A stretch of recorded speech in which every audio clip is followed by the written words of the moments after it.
আসসালামু আলাইকুম। Ummis family blog and cooking চ্যানেলে আপনাদের সবাইকে স্বাগতম জানাই। আশা করি আমার প্রিয় আপু এবং ভাইয়ারা আপনারা সবাই ভালো আছেন, সুস্থ আছেন।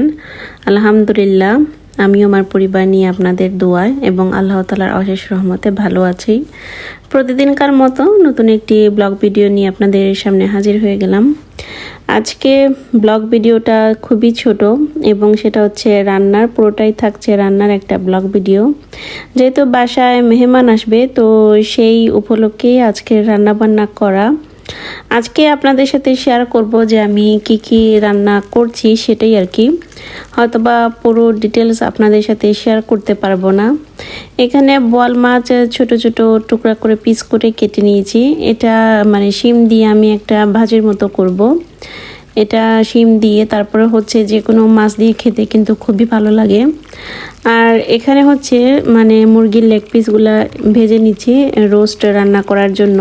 হয়তোবা পুরো ভিডিওটা আমি এত ডিটেলস আপনাদের সাথে শেয়ার করতে পারবো না, তবে বুঝতেই পারতেছেন বাসায় মেহমান আসবে, সেই উপলক্ষে রান্নাবান্না হচ্ছে। একটু তো মানে এদিক সেদিক হতে পারে, আর পুরো ডিটেলস আমি দেখাতে পারবো না। যতটুকু পারি সেটাই আপনাদের সাথে দেখানোর চেষ্টা করছি। আশা করি পুরো ভিডিওটা আপনারা দেখবেন খুব ধৈর্য সহকারে। আর ভিডিওটা খুবই ছোট আকারে দিচ্ছি, ফুল ওয়াচ করবেন এবং লাইক কমেন্ট করবেন। আমার রান্নাবান্নাগুলো কেমন হয়েছে সেই সম্পর্কে আপনারা কমেন্ট করতে পারেন। এখানে হচ্ছে শিম দিয়ে যে মাছটা আমি রান্না করব, বোয়াল মাছ দিয়ে, এটা আমি আগে তো মাছ কষিয়ে নিলাম, এখন শিমটাও আমি কষিয়ে নেব। শিম দিয়ে দিয়েছি, এই তো সুন্দর করে এটা রান্না করে নেব। আর অন্যদিকে হচ্ছে আমি যে বোয়াল মাছটা আগে মানে দেখিয়েছি, বোয়াল মাছের পেটিটা, ওইটা দিয়ে টমেটো দিয়ে আর শিমের বিচি দিয়ে আমি রান্না করব। এখানে মশলা কষিয়ে নিচ্ছি। এই তো শিমের বিচি, টমেটো, কাঁচামরিচ এগুলো দিয়ে সুন্দর করে কষিয়ে নিব।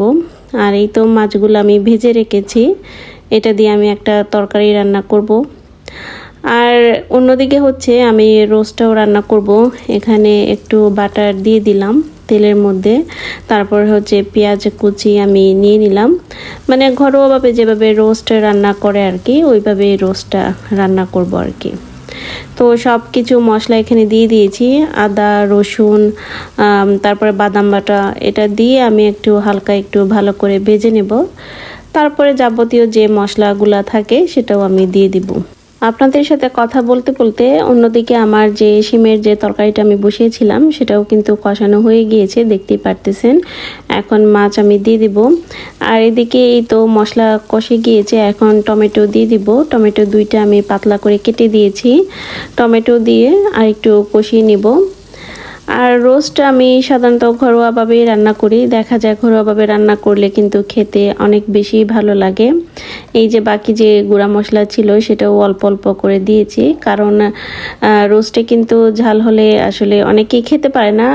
হয়তো দুই একজন ঝাল রোস্টে খেতে পছন্দ করে, কিন্তু অনেকেই আসলে দেখা যায় যে ঝালটা অ্যাভয়েড করে বা ঝালটা খেতে চায় না। তার জন্য আমি একটু কাঁচামরিচ দিয়েছি, গুঁড়া মরিচটা কমিয়ে। আর এই যে এখানে বোয়াল মাছের তরকারি, এটা মানে মাছগুলো আমি দিয়ে দিয়েছি। এখন পুরা তরকারিটা হয়ে গেলে তারপরে নামিয়ে নেব। আর এদিকে কিন্তু আমার রোস্টটাও রান্না হয়ে গিয়েছে, খুবই সুন্দর লাগতেছে। আপনারা কিন্তু কমেন্ট করে জানাতে পারেন। সবাই ভালো থাকুন।